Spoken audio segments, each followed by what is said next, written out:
यह कहानी उस घर की है जहां आज भी लोग रिया की आत्मा से डरकर वहां जाने से कतराते हैं।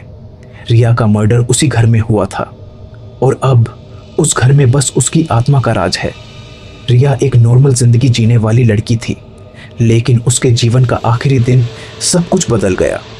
एक रात जब वो अपने घर में अकेली थी, कुछ अजीब सी आवाज़ें उसने महसूस की। उसने चौंक कर देखा, लेकिन कोई नहीं था। क्या ये सिर्फ उसका वहम था या कुछ और? लेकिन उसी रात को उसका कत्ल हुआ, बहुत ही भयानक तरीके से।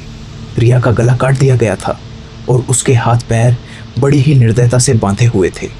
उसकी लाश जब मिली तो घर का हर कोना खून से भरा पड़ा था।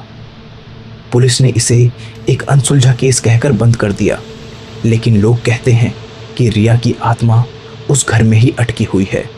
उसकी मौत से जुड़ी मिस्ट्री और दर्द अब भी वहां हवाओं में घूमती है। रिया की आत्मा का गुस्सा उस घर में हर कोना महसूस कर सकता है। जब भी कोई उस घर के पास जाता है तो उन्हें एक अजीब ठंड का एहसास होता है। कहते हैं कि रात को जब पूरा माहौल खामोश होता है तब रिया की रूह घर के अंधेरों में छलकती है, कभी हंसी के रूप में, कभी रोते हुए और कभी अपनी मौत के पल को दोहराते हुए। लोगों का मानना है कि जो कोई भी उस घर में घुसता है, रिया की आत्मा उसका पीछा करती है। अजीब आवाज़ें, दरवाज़ों का खुद ब खुद बंद होना और कभी कभी किसी का साया उन्हें दिखाई देता है। लेकिन सबसे ज़्यादा डरावना तो तब लगता है जब रिया खुद उनके सामने आ जाती है, अपने खून से लथपथ रूप में। उसके खौफनाक चेहरे को देखते ही लोगों का दम निकल जाता है। एक ग्रुप ने फैसला किया कि वो उस घर को एक्सप्लोर करेंगे। उन्होंने सोचा था कि ये सब बस अफवाहें होंगी, लेकिन जो कुछ उन्होंने देखा वो उनके होश उड़ा गया। जैसे ही वो लोग घर के अंदर गए, उन्होंने महसूस किया कि कोई उन्हें घूर रहा है। दीवारों से आती सांस लेने की आवाज़ और कभी कभी किसी के कदमों की छाप, सब कुछ असली लग रहा था। उनका सांस लेना भी मुश्किल हो गया था।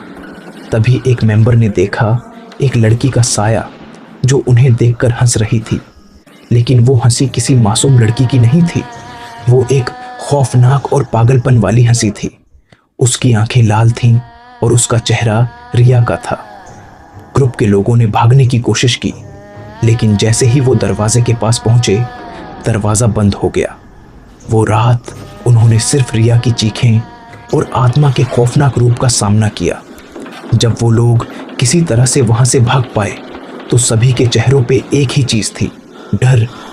उन्होंने वापस जाने की हिम्मत कभी नहीं की और आज तक उस घर में कोई भी दोबारा नहीं गया। आज भी जब कोई उस घर के पास से गुजरता है तो एक अजीब सी खामोशी महसूस करता है। कहीं दूर से आती चीखों की आवाज़ और कभी कभी दरवाज़ों के खुद ब खुद खुलने बंद होने का एहसास होता है। रिया का कत्ल तो कब का हो गया, लेकिन उसकी आत्मा आज भी उस घर को अपना बनाकर रखी है और जो कोई भी उसे छेड़ने की कोशिश करता है वो वहां से कभी वापस नहीं लौट पाता।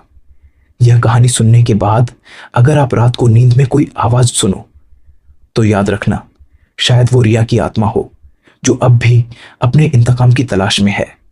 रात भर जागना ज़रूरी है, क्योंकि अगर आप सो गए तो कौन जाने रिया आपको अपनी कहानी सुनाने आ जाए।